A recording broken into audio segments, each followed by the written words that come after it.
Hi, my name is Yuli and this is Nerd Alert.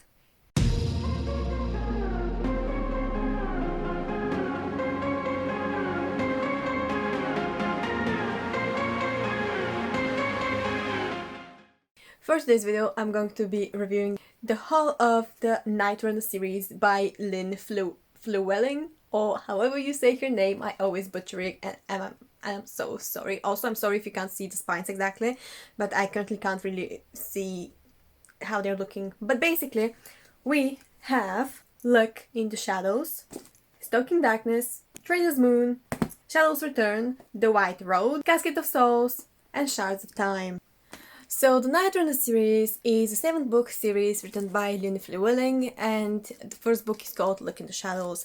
It is an adult high fantasy, and the first book was published in 1996. It is also LGBT, which I absolutely love. Also, the Nightrunner is one of the only adult fantasy books written by a female author that I actually really love, and I'm just so glad about this. Also, I love all of this series so much. The Nightrunner series is about Sergio and Alec, and in the first book, they meet for the first time, and Alec is captured and he's been tortured and stuff, and Sergio just kind of like happens to be in the same dungeon as him, and he frees him, and just because of like some circumstances, Alec starts traveling with Sergio and his friend Malcolm, and they kind of ask him to join their small team of Nightrunners. And Nightrunners stands for spies and sometimes thieves, and Sergio is kind of like a very interesting persona, so he's kind of like a combination of a bard, a noble, a thief, a spy, and everything in between it, above and beyond. Sergio is one of my favorite characters, and I'm going to talk about the characters later on in the series. Now, Nightrunner quickly became one of my favorite adult high fantasy series, just because of like everything in it. I absolutely love the world and the magic in this series. The world is kind of like a traditional fantasy thing with this that has fae and dragons in it. Now, not necessarily like a big dragon, but mostly like different sizes, and like they can be like tiny dragons and like bigger dragons. And yeah, so in the first book, Alec is a very naive and like new boy. He doesn't know who his mother is, and his father has died like a few months before the events in this book take place in, and he slowly grows and becomes one of the most adorable characters ever. He's a great character, he's a great archer, and slowly Sergio and Malcolm teach him the art of night running and stuff, and also they take him in on their wing and become friends and stuff, and that's how the events in the books develop.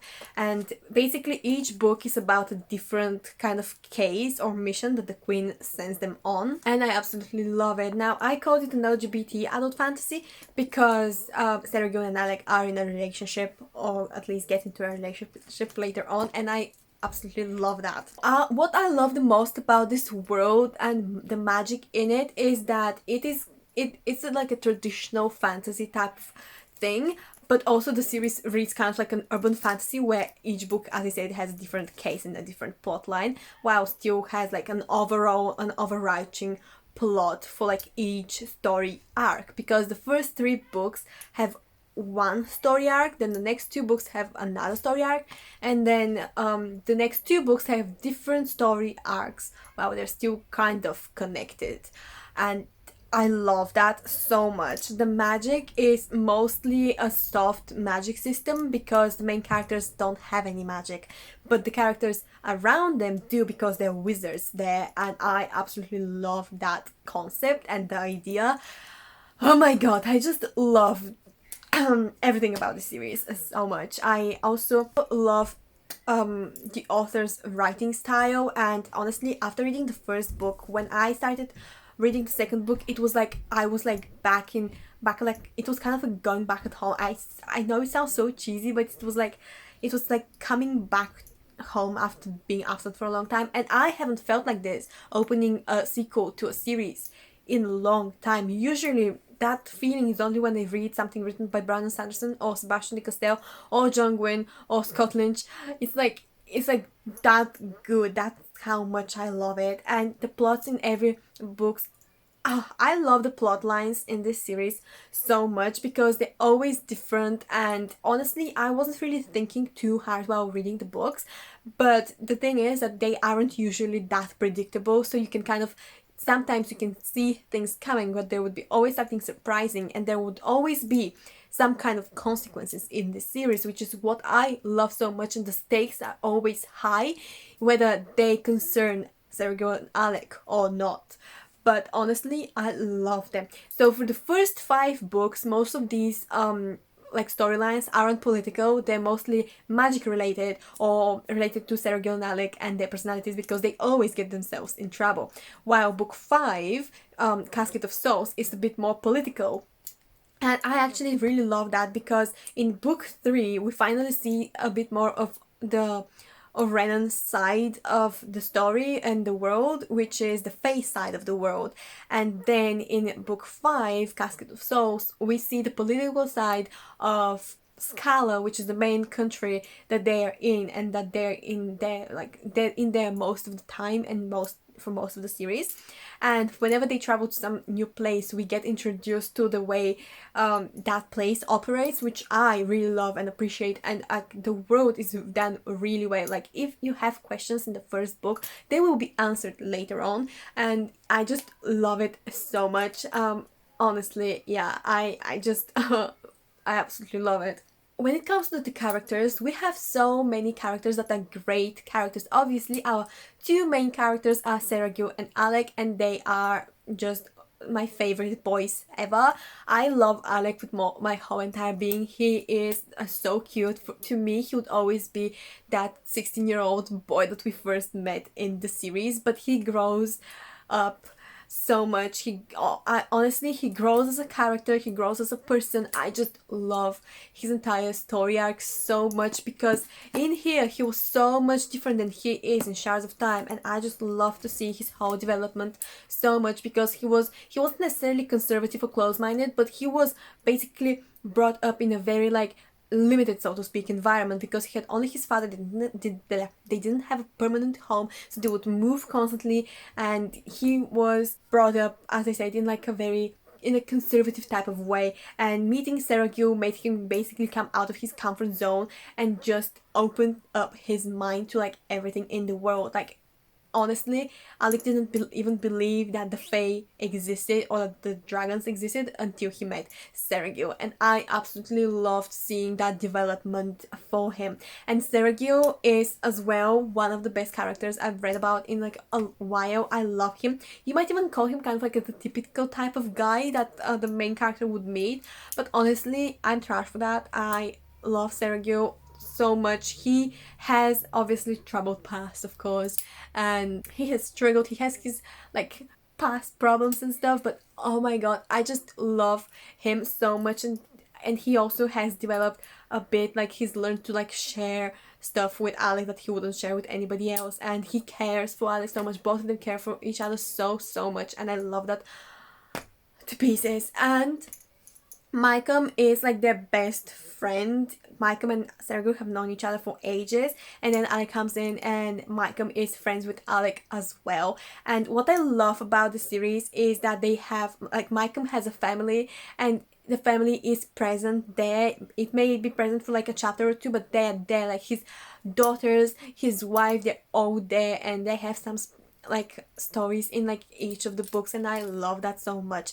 And even though the majority of the story and books are usually dominated by the male characters, there are some strong and amazing female characters, like Magiana, who is one of the wizards, like one of the only remaining wizards at the rescue house, where all of the wizards usually are. And also Clea or Clea, I'm not sure. I feel like at first they were saying it Clea and then Clea, or maybe I was reading it like that.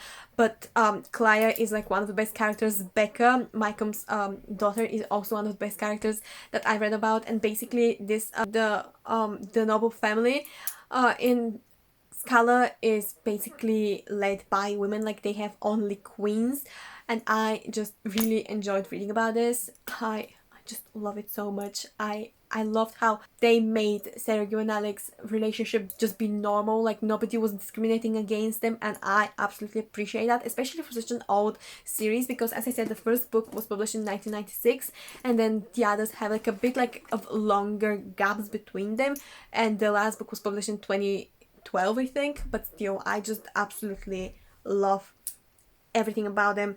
And what I also love is the friendships and the development of the characters throughout the series, because for example, Theo is one of my favorite characters now, but when we first started reading about him, he just seemed like a douche basically, but he grows and develops so much. Like all of the side characters develop so much throughout the series, and I absolutely love and appreciate that. And also all of my ships basically sailed, so that's also great. I love the way Lyn Flewelling writes relationships as well, because while it may sound like there is like romance in the series, there is not. Like Sergio and Alex's relationship is like at the back and the plot is always at the front, so it's the exact type of romance that I would love to read more of in adult and YA fantasy, just because honestly that's so good, because you just have it like the romance is just at the back, like it's not prominent at all, and you can kind of like, it's hinted at in the first book that somebody may like somebody else, and then just develops with each book until they're in a relationship, and then they just have this amazing relationship. And what I love the most about this is that they don't have relationship drama throughout the books at all.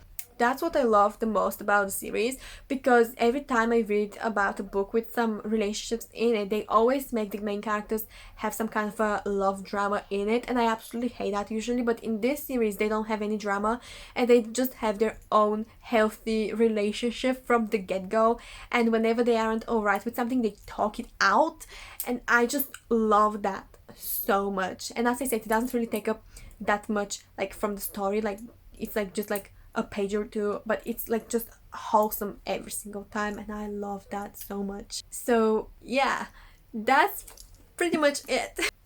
So yeah, this was me talking about the Nightrunner series by Lyn Flewelling. I just really love it, and this is what happens when I love a series. I just don't have that much to say about it because I'm positive, and that's actually pretty good if you ask me. The first book is slightly slower in like the action and like the events and what happens, but later on it's speeds up and like it picks up pace and stuff, and it is very enjoyable. I like it. The Nightrunner is basically one of those series that it's like a comfort read for people who don't like rereading, so every time you want to like just experience the same world and the same characters but not the same events, you go back to and read another one of those books, and I absolutely love it. Actually, I binge read the last 3 books in like a week or something, just because of how much I loved it, and they finally took me out of my reading slump, and I actually really love these books. And honestly, I just want another one. I think that this isn't like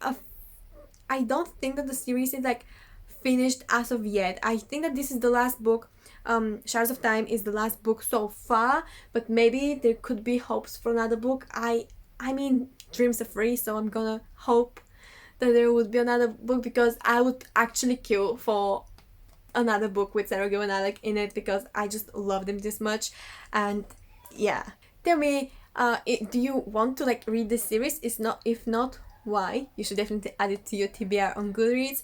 And yeah, if you like this video, please give it a like, comment down below, and subscribe. And also don't forget to turn the notification bell on to get notifications for every time we upload a new video. And yeah, this is my review for the Nightrunner series, and see you soon with a new video. Bye guys!